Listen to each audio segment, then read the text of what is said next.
ಇದು ಮರೆಯದ ಹಾಡು, ಮೌನಗಳೇ ಸಾಕ್ಷಿಗಳು. ಕೇರಳದಲ್ಲಿ ಒಂದು ಸ್ಟಾಪ್ ಇದೆ, ಸ್ಪಂದನ ಅಂತ, ಎಲ್ಲಿಗೆ ಐಟಮ್ ಹಾಕ್ಲಿಕ್ಕೆ ಇತ್ತು, ನೀವು ನೋಡಿರ್ತೀರ.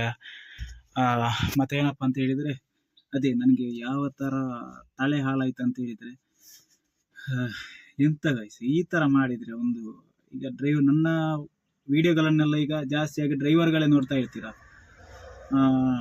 ಡ್ರೈವರ್ ಆಗಿರ್ಬೋದು, ಒಂದು ಗಾಡಿದು ಓನರ್ ಆಗಿರ್ಬೋದು, ಎಲ್ಲ ನೋಡ್ತಾ ಇರ್ತೀರ. ಬಟ್ ಲೈನಿಗೆ ಬಂದ ಗಾಡಿ, ಲೈನಲ್ಲಿರುವ ಗಾಡಿಗಳು ಯಾವ ಥರ ಇರಬೇಕಂತ, ಈಗ ನೋಡಿ ನಮ್ಮದು ಪುತ್ತೂರಿದೊಂದು ನಾಯಕ್ಸ್ ಅಂತ ಒಂದು ಗಾಡಿ ಉಂಟು. ಸೊ ಅವರು ನನ್ನ ಹತ್ರ ಎಷ್ಟು ಆತ್ಮೀಯತೆಯಿಂದ ಇದ್ದಾರೆ, ಮತ್ತು ಇನ್ನೂ 2, 3, 4, 5 ಗಾಡಿ ಉಂಟು, ಅವರು ಕೂಡ ಎಷ್ಟು ಆತ್ಮೀಯತೆಯಿಂದ ಇದ್ದಾರೆ ಅಂತ ಹೇಳಿದರೆ, ಅದೆಲ್ಲ ನಾವು ಎಂತ ಗೊತ್ತುಂಟ, ನಾವು ಪ್ರೀತಿ ಒಳಗೊಳಗಿಂದನೇ ಬರಬೇಕು, ಅಡ್ಜಸ್ಟ್ಮೆಂಟ್ ಇರಬೇಕು. ಇದೆಂತ ಒಂದು ಸ್ವಲ್ಪ ಗಾಡಿ ಅನ್ನ ಸ್ವಲ್ಪ ಎದುರಿಡಿ ಅನ್ನೋ ಅಂತ ಗಾಡಿ ಎದುರಿಡಿ ಅಂತ ಹೇಳಿದ್ದಕ್ಕೆ ಅವ ಎಂತ ಮಾರೆ, ಒಂದು ಇಡುದಿಲ್ಲ ಅಂತ ಹೇಳ್ಬೇಕು. ಅವ ರೆಸ್ಪಾನ್ಸ್ ಮಾಡಲಿಲ್ಲ. ಒಮ್ಮೆ ಹೇಳ್ತಾನೆ ಅಂತ, ನೀವು ಬೇಕಾದ್ರೆ ಅಲ್ಲಿ ಎದುರಿಗೆ ಹೋಗಿ ನೀವಿಡಿ, ನಂದು ಸಹ ರೋಡಲ್ಲಿ ಉಂಟು ಆ ಥರ. ನಾನು ರ್ಯಾಶಲ್ಲಿ ಹೇಳಿದರೆ ನಾನು ರ್ಯಾಶಲ್ಲಿ ಕೂಡ ಹೇಳಿಲ್ಲ, ಚೂರು ಗಾಡಿ ಎದುರದು ಇಲ್ಲ ಅಂತ ಹೇಳಿದೆ.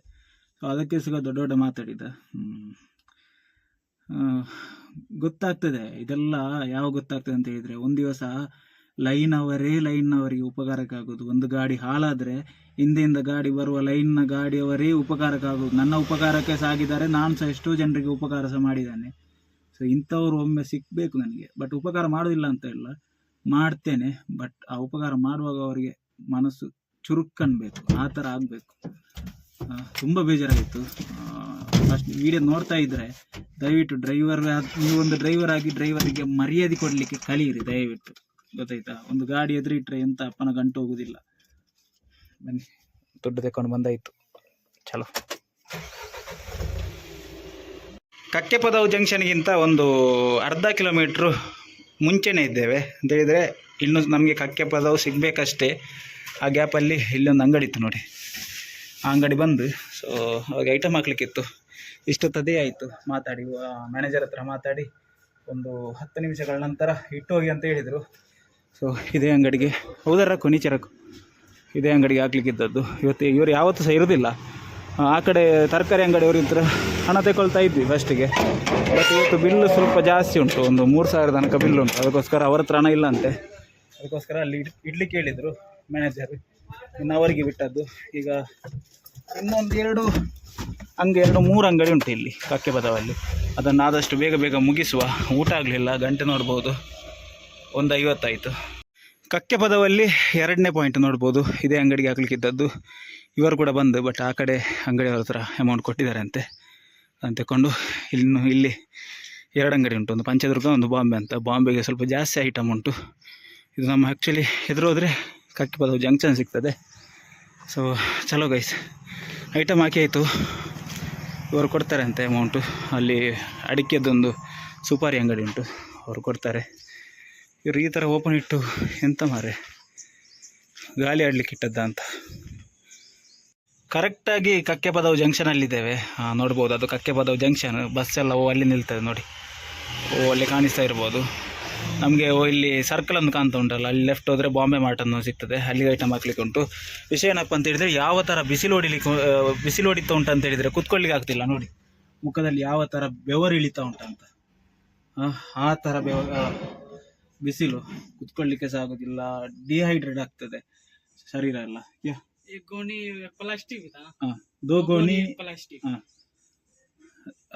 ಕುತ್ಕೊಳ್ಳಿಕ್ಕೆ ಆಗ್ತದೆ ನೋಡಿ. ಕೈಯಲ್ಲೆಲ್ಲ ನೋಡಿ ಯಾವ ಥರ ಬೆವರು ಹೋಗ್ತುಂಟ ಅಂತೇಳಿ. ಕೆಲಸ ಮಾಡೋದಿಲ್ಲ, ಇಲ್ಲಿ ಗಾಡಿ ಓಡಿಸ್ತಾ ಇರೋದು. ಇನ್ನು ಈ ಗಾರೆ ಕೆಲಸ ಮಾಡುವವರೆಲ್ಲ ಹೇಗೆ ಮಾರೆ, ಅವರಿಗೆ ಹ್ಯಾಟ್ಸ್ ಆಫ್ ಹೇಳಬೇಕು. ನಾನು ಮುಂಚೆ ಮಾಡ್ತಾ ಇದ್ದೆ, ಗೊತ್ತಿತ್ತು ಕಷ್ಟ, ಯಾವ ಥರ ಕಷ್ಟ ಉಂಟಂತ. ಸೊ ನೋಡಿ, ಬರುವಾಗ ಒಂದು 2 ಕುಪ್ಪಿ ನೀರು ತಂದಿದ್ವಿ, ಅದು ಸಹ ಖಾಲಿ. ಇದರಲ್ಲಿ ಸಹ ಸ್ವಲ್ಪ ಇರೋದು, ಇನ್ನು ಎಲ್ಲಿಯಾದರೂ ತಗೊಳ್ಬೇಕು. ನೀರು ಕುಡಿಯೋದಿದ್ದರೆ ಸತ್ಯವಾಗಲೂ ನಮ್ಮ ಶರೀರಕ್ಕೆ ಯಾವ ಥರ, ಈ ಬಿಸಿಲಿಗೆ ಯಾವ ಶರೀರಕ್ಕೆ ಯಾವ ಥರನೂ ರೋಗ ಎಲ್ಲ ಒಕ್ಕರಿಸಿ ಬರ್ತಾ ಉಂಟು ನಮ್ಮ ಜೀವದಲ್ಲಿ. ಈಗ ಎಷ್ಟು ರೋಗ ಉಂಟಂತ ಹೇಳಿದರೆ, ಕೆಲವರಿಗೆ ನೋಡಿ, ನನಗೇನೆ ಈಗ ಸಡನ್ನಾಗಿ ತಲೆ ತಿರುಗಿದಾಗೆ ಆಗೋದು. ಮತ್ತು ಕೆಲವೊಮ್ಮೆ ಎಂತ ಆಗ್ತದೆ ಅಂತ ಹೇಳಿದರೆ, ಸೊಂಟ ನೋವಾಗುದು. ಯಾಕಂತ ಹೇಳಿದ್ರೆ ಈ ಬಿಸಿಲಲ್ಲಿ ಕೆಲವು ಎಷ್ಟೆಷ್ಟೋ ರೋಗ ಬರ್ತದೆ, ಎಂತೆಲ್ಲ ಬರ್ತದೆ. ಅದಕ್ಕೋಸ್ಕರ ನೀರು ಕುಡಿಯಿರಿ, ಕೈ ಕಾಲು ನೋವಾಗೋದೆಲ್ಲ ಇದರಿಂದನೇ. ಸೊ ಚಲೋ, ಇಲ್ಲಿ ಅಮೌಂಟ್ ಬಂತು, ಹೊರಡೋದು ಎದುರುಗಡೆಗೆ. ಕಿತ್ನಾ ದಿಯಾ? ಪೂರಾ ದಿಯಾ, ಟೀಕೆ. ಕಕ್ಕೆ ಪದವಲ್ಲಿ last point Bombay super mart ಅಂತ. ಇಲ್ಲಿಗೆ ಐಟಮ್ ಹಾಕ್ಲಿಕ್ಕಿತ್ತು, ಹಾಕಿ ಆಯಿತು. ಅಮೌಂಟ್ ಕೂಡ ತಂದಾಯಿತು. ಒಂದು ಗೋಣಿ 5,000 ರಿಟರ್ನ್ ಇತ್ತು. ಸೊ 14,000 ಕ್ಯಾಶ್ ಉಂಟು. ಇದನ್ನು ಸೇಕೊಂಡು ಸೀದಾ ಈಗ ಇನ್ನು ನಮ್ಮ ನೆಕ್ಸ್ಟ್ ಚಾಲೆಂಜ್ ಶುರುವಾಗ್ತಿದೆ. ಎಲ್ಲಿಗೆ ಅಂತ ಹೇಳಿದರೆ ಸೀದಾ ಅಲ್ಲಿಪಾದೆಗೆ ಹೋಗಬೇಕು. ಯಾವ ರೂಟು ಎಂತ ಅಂತ ನೀವು ನೋಡಿದ್ದೀರಾ. ಅದಲ್ಲದೆ ಹೊಸ ಅಂಗಡಿ ಬೇರೆ ಉಂಟು, ಅದನ್ನು ಬೇರೆ ಹುಡುಕಬೇಕು. ಚಲೋ ಗೈಸ್, ಇಲ್ಲಿಂದ ಸೀದಾ ಹೋಗುವ. ಹೋಗಿ ಎಂತ ಆಗ್ತದೆ ಅಂತ ನೋಡುವ. ಈ 1921 ಬಿಲ್ಲು ಮತ್ತು ಇನ್ನೊಂದು ಬಿಲ್ಲು 1450. ಇದಕ್ಕೆ ಅಲ್ಲಿ ತನಕ ಹೋಗಿ ಅಸಲಾಗ್ತದಾ ಎಂತಂತ ನನಗೆ ಗೊತ್ತಿಲ್ಲ. ಕಕ್ಕೆ ಪದವಿಂದ ಬಿಟ್ಟವರೀಗ ಸೀದಾ ಅಲ್ಲಿಪಾದೆ ಕಡೆ ನಮ್ಮ ಪಯಣ ಸಾಗ್ತಾ ಉಂಟು. ಇಲ್ಲದಿದ್ದರೆ ಈ ಕಡೆಯಿಂದ ಹೋಗ್ತಾ ಇದ್ವಿ ನೋಡಿ. ಈ ಕಡೆ ಇವತ್ತು 2 ಅಂಗಡಿ ಉಂಟು, ಬಟ್ ಈ ಕಡೆಯಿಂದ ಹೋಗ್ಲಿಕ್ಕೆ ಗೊತ್ತಿಲ್ಲ. ಅಲ್ಲಿಂದ ಸುತ್ತಾಡಿಕೊಂಡು ಮತ್ತೆ ಬರಬೇಕಷ್ಟೇ. ಎಷ್ಟು ಉಪದ್ರ ಆಗ್ತದೆ ಅಂತ ಹೇಳಿದರೆ ಹೇಳಿ ಕಾರ್ಯ ಇಲ್ಲ ಬಿಡಿ. ಈಗ ಇಲ್ಲಿಂದ ಒಂದು ಕಮ್ಮಿ ಅಂತ ಹೇಳಿದರೆ 16-17 ಕಿಲೋಮೀಟ್ರ್ ಉಂಟು ಅಲ್ಲಿಪಾದೆಗೆ.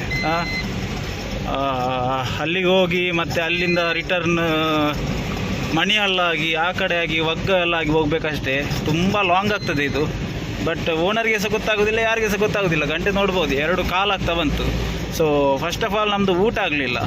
ಅದು ಅಲ್ಲದೆ ನಮ್ಮ ಐರಾವತ ಇನ್ನೊಂದು ಪ್ರಾಬ್ಲಮ್ ಕೊಡಲಿಕ್ಕೆ ಶುರು ಮಾಡಿದ್ದಾನೆ. ಏನಂತ ಹೇಳಿದರೆ ನಮ್ಮ 3rd ಗೇರ್ ಸ್ಲಿಪ್ ಆಗ್ತುಂಟು ಗಾಡಿದು. ಯಾಕೆ ಅಂತ ಗೊತ್ತಿಲ್ಲ. ಮೊನ್ನೆ 2 ದಿವಸ ನೋಡಿದೆ. ಇನ್ನೊಬ್ಬರು ನನಗೆ ಟೆನ್ಷನ್ ಆಗೋದು ಅದಲ್ಲ ಮಾರೆ, ಇನ್ನೊಬ್ಬರು ಡ್ರೈವರ್ ಎಂಥದ್ದು ಹೇಳೋದಿಲ್ಲ ಅಂತ. ಅದೇ ಒಂದು ಟೆನ್ಷನ್. ಎಂಥ ಗಾಡಿದು ಪ್ರಾಬ್ಲಮ್ ಬಂದರೂ ಹೇಳೋದಿಲ್ಲ. ಒಂದು ಟೈರ್ ತಿರುಗಿಸಿ ಅದನ್ನು ಹಾಕಿಸೋದಿಲ್ಲ. ನಾನು ಬೈಯೋದಲ್ಲ, ಬಟ್ ನನಗೆ ಜಾಸ್ತಿ ರೆಸ್ಪಾನ್ಸಿಬಿಲಿಟಿ ಸಿಕ್ಕಿದಾಗ ನನಗೆ ಅದನ್ನು ಆಗೋದಿಲ್ಲ. ಮತ್ತು ಲಾಸ್ಟ್ ಎಷ್ಟು ಮಾಡಿದರೂ ಸಹ, ಎಷ್ಟೇ ಗಾಡಿದು ಕೆಲಸ ಮಾಡಿಸಿದ್ರು ಕೂಡ ಲಾಸ್ಟಿಗೆ ಹೇಳೋದಂತ ಗೊತ್ತಿಲ್ಲ, ನೀನೇ ಮಾಡಿಸಲಿಲ್ಲ ಅಂತ. ನಾವೇ ಕೆಟ್ಟವರಾಗೋದು. ಎಷ್ಟೇ ಗಾಡಿ ಕೆಲಸ ಮಾಡಿದ್ರು, ಎಷ್ಟೇ ಒಳ್ಳೆತನ ಮಾಡಲಿಕ್ಕೆ ಹೋದರೆ ಕೊನೆಗೆ ಕೆಟ್ಟವರಾಗೋದು ನಾವೇ. ಈಗ ನೋಡಿ, ಈಗ 4th ಗೇರಲ್ಲಿ ಉಂಟು. ಒಮ್ಮೊಮ್ಮೆ ದಮ್ ಹಿಡ್ದಾಗೆ ಆಗ್ತದೆ ಗಾಡಿದ್ದು. ಮತ್ತು ಕೂಲೆಂಟ್ ಸಹ ನೋಡಿ, ಕೂಲೆಂಟ್ ಸಹ ಅವ್ರಿಗೆ ಗೊತ್ತಿರಲಿಲ್ಲ, ನಾನೇ ನೋಡಬೇಕು. ಅದನ್ನು 1 ಲೀಟ್ರ್ ತಂದೆ. ಮತ್ತು ಟೈರ್ ಕೂಡ ಹೋಗ್ತಾ ಉಂಟು, ಅದು ಸಹ ಮಾತಾಡ್ತಿಲ್ಲ. ಸೊ ಹೀಗಾಗುವಾಗ ತುಂಬ ಮಂಡೆ ಬಿಸಿ ಆಗ್ತದೆ. ಫಸ್ಟಿಗೆ ನಮ್ಮ ಐರಾವತ ಹೇಗೆ ಅಂತ ಹೇಳಿದರೆ, ಫಸ್ಟಿಗೆ ಇವನ ಡೆಲಿವರಿ ತಗೊಂಡು ಬರುವಾಗ, ಡೆಲಿವರಿ ತಂದಾಗಲೇ ಸೊ ಇದು ಗೇರ್ ಬಾಕ್ಸ್ ತುಂಬ ಪ್ರಾಬ್ಲಮ್ ಇತ್ತು ಫಸ್ಟಿಗೆ ಹೊಸ ಗಾಡಿಯಲ್ಲಿ. ಬಟ್ ಆವಾಗಲೇ ಹೇಳಿದ್ದೇನೆ, ಬಟ್ ಓನರ್ನವರು ಅಷ್ಟೇನು ಗಮನಕ್ಕೆ ತರಲಿಲ್ಲ. ಈಗ ಖರ್ಚು ಬೀಳ್ತದೆ, ಈಗ ಗೊತ್ತಾಗೋದಿಲ್ಲ. ಈಗ ಫ್ರೀ ಸರ್ವಿಸ್ ನಡೀತಾ ಉಂಟು. ಒಂದು ಕರೆಕ್ಟ್ ಸರ್ವಿಸ್ ಮುಗ್ದಾದ ಮೇಲೆ ಮತ್ತೆ ಇವರ ಕುತ್ತಿಗೆ ಬರ್ತದೆ, ಆಗ ಗೊತ್ತಾಗ್ತದೆ ಯಾಕೆ ತೆಗ್ದೆ ಗಾಡಿ ಅಂತ. ಗಾಡಿ ಒಳ್ಳೆದುಂಟು, ತೊಂದರೆ ಇಲ್ಲ. ಬಟ್ ಗಾಡಿದು ಸಮಸ್ಯೆ ತುಂಬ ಬರ್ತಾ ಉಂಟು ಇದರದ್ದು. ಓನರ್ನವರು ಮಾತಾಡಬೇಕು, ಬಟ್ ಲಾಸ್ಟಿಗೆ ಬರದೆ ಅಂತ ಗೊತ್ತುಂಟ. ಡ್ರೈವರ್ನವರು ಸರಿ ಇಲ್ಲ, ಅವರು ತೆಗೆದದ್ದು ಹಾಳು ಮಾಡಿದ್ದಂತ ಹೇಳ್ತಾರೆ. ಎಂತಂದು ಗೊತ್ತಿಲ್ಲ. ನೋಡುವ, ಓನರ್ ಹತ್ರ ಹೇಳಿ ನೋಡುವ ಎಂತ ಮಾಡ್ತಾರೆ ಮುಂದೆ, ನೋಡುವ ಎಂತೆಲ್ಲ ಕಾರ್ಯ ಎಂತೆಲ್ಲ ಆಗ್ತದೆ. ಅದಕ್ಕೆ ಕಷ್ಟ ಆಗೋದು ಎಂತ ಅಂತ ಹೇಳಿದರೆ, ಒಂದು ದಿವಸ ಇಡಬೇಕು ಮಾರೆ ಆ ಗಾಡಿನ, ಹೋಗಿ ಅಲ್ಲೇ ಇಡಬೇಕು, ಶೋರೂಮಲ್ಲೇ ಇಡಬೇಕು. ಮುಂಚೆನೇ ಗಾಡಿ ಇಲ್ಲ ಇಲ್ಲಿ, ಇದನ್ನು ಇಟ್ಟರೆ ಮತ್ತೆ ಲೈನ್ಸ್ ಇಲ್ಲ, ಇಲ್ಲದಾಗೆ ಆಗ್ತದೆ. ಬನ್ನಿ ಇಲ್ಲಿಂದ ಸೀದಾ ಈಗ ಅಲ್ಲಿಪಾದೆಗೆ ಹೋಗುವ. ನಾನ್ ಸ್ಟಾಪ್ ಆಗಿ ಅಲ್ಲಿಪಾದೆಗೆ ಹೋಗಿ ಅಲ್ಲಿಂದ ಲೆಫ್ಟ್ ತಗೊಂಡು ಸರಪಾಡಿ ಮಾವಿನಕಟ್ಟೆಯಾಗಿ ಹೋಗಬೇಕು. ಮಾವಿನಕಟ್ಟೆಯಲ್ಲಿ ಒಂದು ಪಾಯಿಂಟ್ ಉಂಟು, ಮತ್ತೊಂದು ಹೊಸ ಅಂಗಡಿ ಉಂಟು. ಚಲೋ, ಕುಂಟಾಲ್ ಬಲ್ಕೆಯಿಂದ ಮತ್ತೆ ಲೆಫ್ಟ್ ತಗೊಳ್ಳುವ ಸಮಯ ಇದು. ಲೆಫ್ಟ್ ರೈಟ್ ತಗೊಳ್ಳೋದೇ ಆಯಿತು. ಈ ಕಡೆ ಹೋದರೆ ಸೀದಾ ನೋಡಿ ಒಗ್ಗಕ್ಕೆ ಸೇರ್ತದೆ ಈ ರೋಡು, ಬಟ್ ಸಿಂಗಲ್ ರೋಡು. ಆ ಕಡೆಯಿಂದ ಬಸ್ ಬಂದರೆ ಈ ಗಾಡಿ ಪಾಸ್ ಆಗೋದಿಲ್ಲ, ರಿವರ್ಸೇ ಬರಬೇಕಷ್ಟೇ. ಇದು ಎಲ್ಲಿಗೆ ಹೋಗ್ತದೆ ಅಂತ ಹೇಳಿದರೆ, ಇಲ್ಲಿಂದ ಒಂದು 4-5 ಕಿಲೋಮೀಟ್ರ್ ಉಂಟು. ಅಲ್ಲಿಂದ ಮತ್ತೆ ಲೆಫ್ಟ್ ತಗೊಂಡು ಹೋಗಿ 1 ಕಿಲೋಮೀಟ್ರ್ ಹೋದರೆ ಅಲ್ಲಿಪಾದೆ. ಅಲ್ಲಿಂದ ಮತ್ತೆ ಲೆಫ್ಟ್ ತಗೊಂಡು ಹೋದರೆ ಮಾವಿನಕಟ್ಟೆ ಅಜಿಲಂವರೆಗೆಲ್ಲ ಸೇರ್ತದೆ. ಇಲ್ಲಿ ಒಂದು ಡೌನ್ ಯಾವ ಥರ ಉಂಟು ನೋಡಿ, ಯಾವ ಘಾಟಿಗೂ ಸಹ ಕಮ್ಮಿ ಇಲ್ಲ. ಬಟ್ ಘಾಟಿಗಿಂತ ಡೇಂಜರ್ ಅಂತ ಹೇಳ್ಬೋದು ನೋಡಿ ಯಾವ ಥರ ಉಂಟು ಅಂತೇಳಿ. ಇಲ್ಲಿ ಸ್ಪೀಡಾಗಿ ಬಿಟ್ಟರೆ ಗಾಡಿ ನೋಡಲಿಕ್ಕೆ ಇರಲಿಕ್ಕಿಲ್ಲ, ಆ ಥರ ಆಗ್ಬೋದು, ನುಚ್ಚುನೂರಾಗ್ಬೋದು. ಭಯಂಕರ ಡೇಂಜರ್ ಟರ್ನ್ ಅದು. ಅಲ್ಲಿ ತುಂಬ ಜನ ಜಾಗ್ರತೆ ವಹಿಸ್ತಾರೆ, ನಾವು ಕೂಡ ಜಾಗ್ರತೆ ವಹಿಸ್ತೇವೆ. ಯಾಕಂತೇಳಿದರೆ ಸೇಫ್ಟಿ ಮುಖ್ಯ ಅಲ್ವಾ, ಅದಕ್ಕೋಸ್ಕರ. ಮತ್ತು ಗಾಡಿಗೆ ಏನಾದರೂ ತೊಂದರೆ ಆದರೆ ಮತ್ತು ನಮಗೂ ಸಹ ತೊಂದರೆ, ಅದಕ್ಕೋಸ್ಕರ. ನಮ್ಮ ಗಾಡಿಯನ್ನು ಬಂದು ಇಲ್ಲಿಗೆ ಸೈಡ್ಗೆ ಹಾಕಿದ್ದೇನೆ ಅಲ್ಲಿಪಾದೆ ಹತ್ರ. ಯಾಕಂತ ಹೇಳಿದರೆ ನೋಡಿ, ವ್ಯೂ ನೋಡಿ ಯಾವ ಥರ ಉಂಟಂತೇಳಿ. ಸೊ ರೋಡ್ ಯಾವ ಥರ ಉಂಟಂತ ನೋಡಿ. ಆ ಕಡೆಯಿಂದ ಬಂದು ಈ ಕಡೆಯಿಂದ ಬಂದು ಈ ಕಡೆಯಿಂದ ಹೋಗಿ ಸೊ ಇಡೀ ಉಪ್ಪಿನಂಗಡಿಯಲ್ಲಿ ಕಾಣ್ತಾ ಇರ್ಬೋದು, ಬಟ್ ನಮಗೆ ಕಾಣಿಸ್ತಾ ಇಲ್ಲ. ಬಟ್ ನೋಡಿ ಯಾವ ಥರ ಕಾಣ್ತಾ ಉಂಟು ಅಂತೇಳಿ. ಭಾರಿ ಖುಷಿ ಆಗ್ತದೆ ಯಾವ ಥರ ತಂಪು ಗಾಳಿ ಹೊಡಿತುಂಟು ಅಂತ ಹೇಳಿದರೆ. ಯಪ್ಪ ನೋಡಿ ಯಾವ ಥರ ಮರದ್ದು ಗಾಳಿ ಬರುವಾಗ ಎಷ್ಟು ಖುಷಿ ಆಗ್ತದೆ ಗೊತ್ತುಂಟ. ಈಗ ಒಬ್ಬ ಫೋಟೋ ತೆಗಿಬೇಕಂತೆ ಒಂದು, ಅದಕ್ಕೋಸ್ಕರ ನಿಲ್ಲಿಸಿದ್ದು. ನಮ್ಮ ಐರಾವತ ನೋಡಿ ಎಲ್ಲಿದ್ದಾನೆ ನೋಡಿ. ರೋಡು ತುಂಬ ಇಷ್ಟವಾದದ್ದು ರೋಡು. ಮತ್ತು ಈ ವ್ಯೂ ಇದು ಕ್ಯಾಮರಾದಲ್ಲಿ ಅಷ್ಟು ಚೆಂದ ಕಾಣ್ತಾ ಇಲ್ಲ, ಬಟ್ ಹೀಗೆ ನೋಡುವಾಗ ನೋಡಿ ಅಂತೆ ಈಗ ಕಾಣಿಸ್ತಾ ಇರ್ಬೋದು ನಿಮಗೆ. 4-5 ಫೋಟೋ ಎಲ್ಲ ತೆಗ್ದಾಯಿತು, ನಂದು ತೆಗಿಲಿಕ್ಕೆ ಹೋಗಲಿಲ್ಲ. 1-2 ಫೋಟೋ ತೆಗೊಂಡೆ ಅಷ್ಟೇ. ಒಂದು 100 ಫೋಟೋ ತೆಗೊಂಡ. ಈಗ ಅದನ್ನು ಈಗ ಶೇರ್ ಮಾಡಬೇಕಂತೆ, ಶೇರ್ ಮತ್ತೆ ಮಾಡ್ಬೋದು. ಈ ಜಾಗ ಬಿಟ್ಟು ಹೋಗ್ಲಿಕ್ಕೆ ಮನಸ್ಸಾಗ್ತಾ ಇಲ್ಲ ಮಾರೆ, ಒಳ್ಳೆ ಗಾಳಿ ಹೊಡಿತಾ ಉಂಟು. ಸೊ ಸ್ವಲ್ಪ ಡೇಂಜರಲ್ಲಿದ್ದೇವೆ ನೋಡಿ. ಇಲ್ಲಿ ಮಣ್ಣು ಹಾಕಿದ್ದು ಆ್ಯಕ್ಚುಲಿ ನಿಲ್ಲಿಸ್ಲಿಕ್ಕೆ ಬಾರ್ದು, ಸ್ವಲ್ಪ ಮಣ್ಣು ಒಣಗಿತ್ತು. ನೀವು ಯಾರು ಬಂದು ಅಲ್ಲೆಲ್ಲ ನಿಲ್ಲಿಸಬೇಡಿ ಮಾರೆ, ಯಾರು ಬಂದರೆ. ಸೊ ಚಲೋ ಗೈಸ್, ಇಲ್ಲಿಂದ ಸೀದಾ ಮಾವಿನ ಕಟ್ಟೆಗೆ ಹೋಗುವ. ಆದಷ್ಟು ಬೇಗ ಬೇಗ ಲೈನ್ ಮುಗಿಸುವ. ಹೋಗುವ ದಾರಿಯಲ್ಲಿ ಒಂದು ಹೊಸ ಅಂಗಡಿ ಸಿಗ್ತದೆ ಅಂತ ಹೇಳಿದಲ್ಲ, ಸೊ ಅದು ಸಿಕ್ಕಿತ್ತು. ಇದೆ ಸಾಯಿನಾಥ್ ಜನರಲ್ ಸ್ಟೋರ್ ಅಂತ. ಭತ್ತ ಹಾಕಿ ಆಯಿತು. ಈಗ ಇಲ್ಲಿಂದ ಹೊರಡುವ ಮಾವಿನ ಕಟ್ಟೆಗೆ. ಫೈನಲಿ ಮಾವಿನ ಕಟ್ಟೆ ಹತ್ರ ರೀಚ್ ಆಗ್ತಾ ಬಂದ್ವಿ. ಬರುವಾಗ ನೋಡ್ಬೋದು 2:45 ಆಯಿತು. ಊಟ ಮಾಡಲಿಲ್ಲ. ಊಟ ಮಾಡಬೇಕಾದ್ರೆ ಒಗ್ಗಕ್ಕೆ ಹೋಗ್ಬೇಕಷ್ಟೇ. ಸೊ ಇವರು ಸಹ ಇಲ್ಲ ಇಲ್ಲಿ, ಕನ್ಫರ್ಮ್ ಆಗಿಲ್ಲ. ಆ ಜನ 3:15ಗೆಲ್ಲ ಬರ್ತದೆ ಮಾರೆ. ಸೊ ಹಾಗಾಗಿ ಈಗ ಎಂತ ಮಾಡೋದಂತ ಮ್ಯಾನೇಜರಿಗೆ ಫೋನ್ ಮಾಡಿದರೆ, ಮ್ಯಾನೇಜರ್ ತೆಗೆದ್ರು. ಆ ಆರ್ಡ್ರ್ ತಗೊಂಡು ಬಂದಿದ್ದಾರಲ್ಲ ಅವರು ಫೋನ್ ಮಾಡಿದರೆ ಫೋನ್ ತೆಗಿತಾ ಇಲ್ಲ. ಇವರದೊಂದು ಅವಸ್ಥೆ ನೋಡಿದರೆ ಈ ಥರ ಯಾವತ್ತು ನೋಡಿದರೆ ಬಂದಿರ್ತದೆ. ಜಾಸ್ತಿ ಅಂತ ವೆಯ್ಟ್ ಮಾಡಲಿಕ್ಕಿಲ್ಲ. ನಮ್ಮದು ಊಟ ಆಗಲಿಲ್ಲ. ಫಸ್ಟ್ ಆಫ್ ಆಲ್ 2:45 ಆಯಿತು, ಊಟ ಸಹ ಆಗಲಿಲ್ಲ. ಅಲ್ಲಿ ಇನ್ನೂ ಒಗ್ಗಕ್ಕೆ ಹೋಗಿ ಊಟ ಮಾಡಬೇಕಷ್ಟೇ.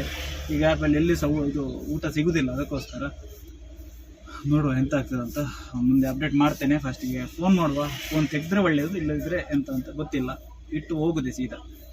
ಇದು ಮುಗಿಯದ ನೆನಪು, ವಿರಹಗಳೇ ಗುರುತುಗಳು.